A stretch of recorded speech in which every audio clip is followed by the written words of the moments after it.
Now imagine that being innovative were to be like solving a Rubik's Cube. Regardless of how you tackle the problem, of what you find out and how you approach it, before you start, you know exactly what to expect when you are ready. Okay? And that is why the Rubik's Cube really is not a very suitable example for innovation. Because the problem with innovation is, before you start, you might not even have a very good idea of what you're looking for. So what is innovation like then, if it's not solving a Rubik's Cube?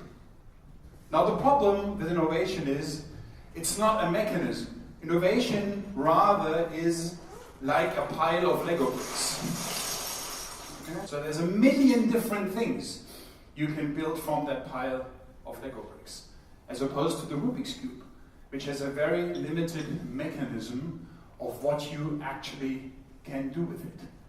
When you look at children, when they start playing with Lego, they do not have a specific plan in mind.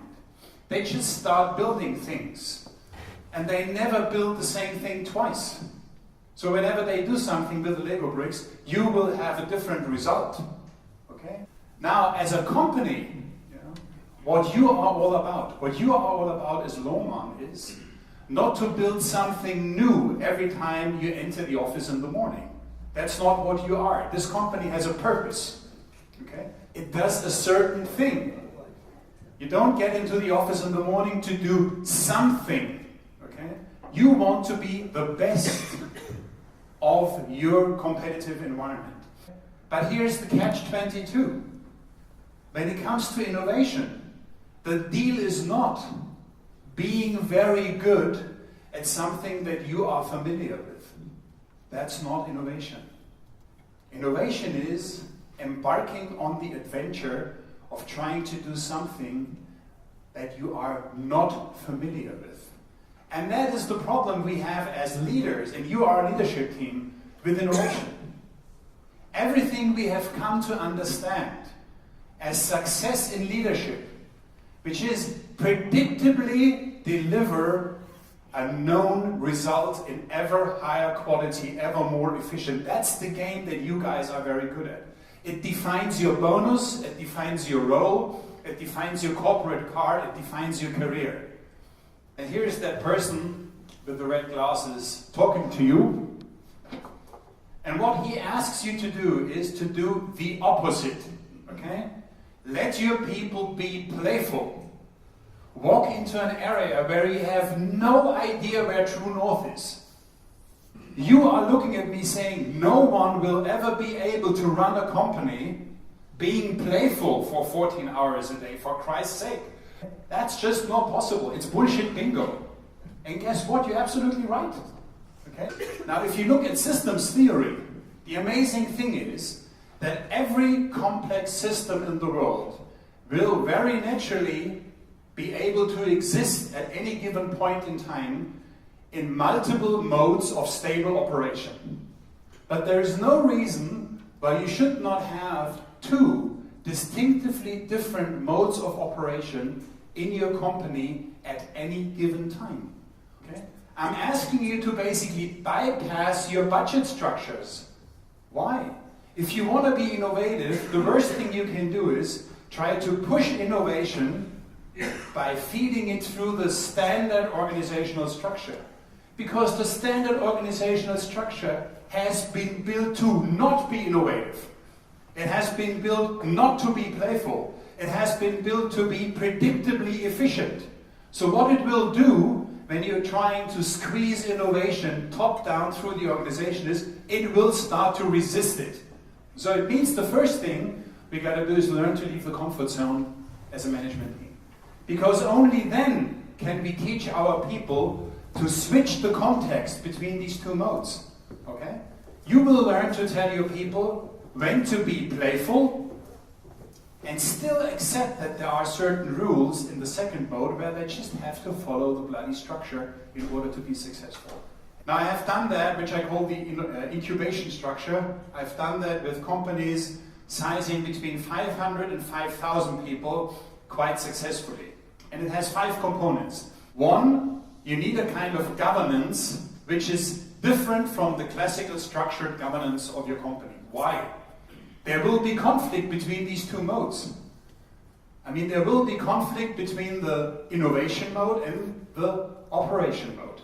So you need to have a higher instance to mediate and moderate these conflicts. That's the governance part. And it's not the classical organizational pattern that you can use for that.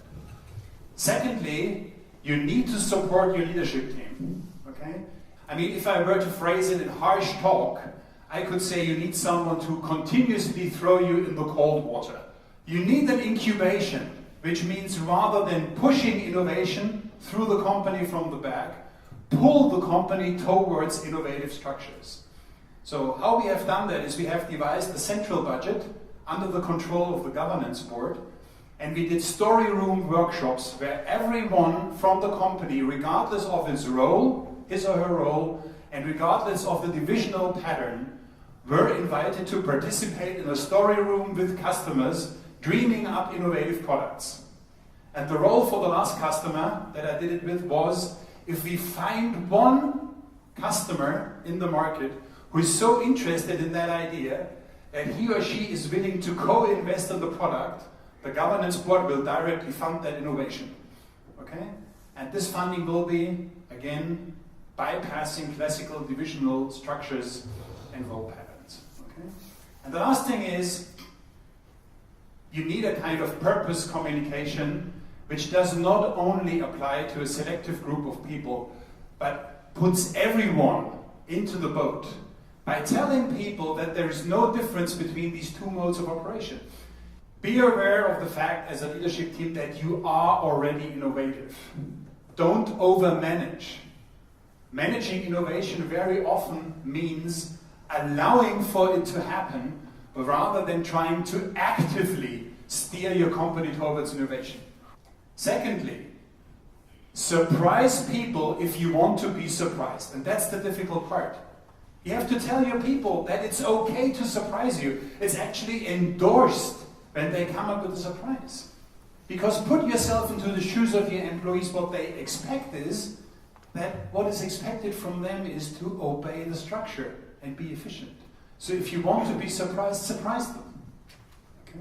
And the only thing you actively have to contribute is push them into the cold water on a regular basis. Okay? Tell them to enter their car as salespeople and drive to see the customers that they have never ever thought about. That is the active part that you can do. One. Takeaway number 2. You can have one goal in 2 different modes. Being successful is always about being surprisingly better than the others, regardless of whether it's in the classical operational mode or whether it is in the playful mode. So it's the same thing. Okay? Deliberately cut through the structure of your company in order to support innovation.